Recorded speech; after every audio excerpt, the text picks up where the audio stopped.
The year is 1861. Adina DeZavala is born in Harris County to Augustine and Julia DeZavala, a proud Texas family. Adina's family has deep roots in Texas history. She is the granddaughter of the first vice president of the Republic of Texas.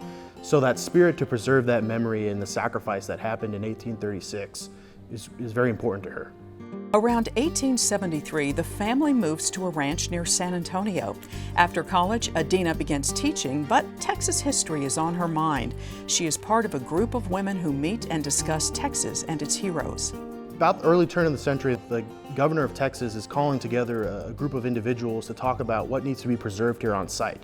Is the money that's going to be appropriated for the conservation and preservation going to be set just for the Alamo Church? Or is there anything else structurally that remains that needs to be preserved? And so a big argument opens up over what is more important to preserve.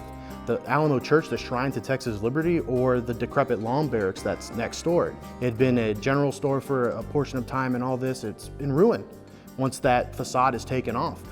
But Adina steps up and says, this is an important structure. It's the older of the two structures.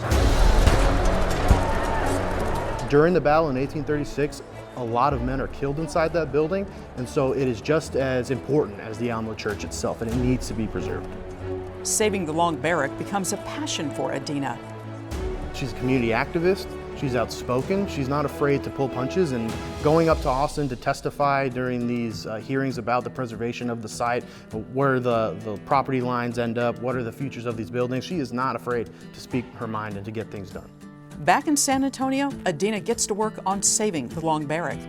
At first, it's going to be community activism, reaching out to the people that are in one of the organizations she's a part of, the Daughters of the Republic of Texas. And even at that, there's some infighting on what exactly needs to be done. Again, a little bit of a rivalry between the two buildings and the camps that support each side.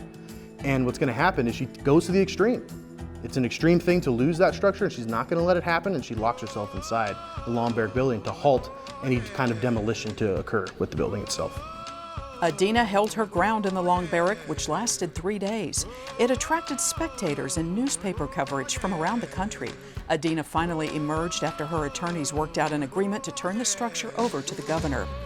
Time has proven that Adina DeZavala was correct. During an early 20th century restoration, workers uncovered foundational work that verified her belief that the Long Barrack was indeed part of the Alamo in 1836.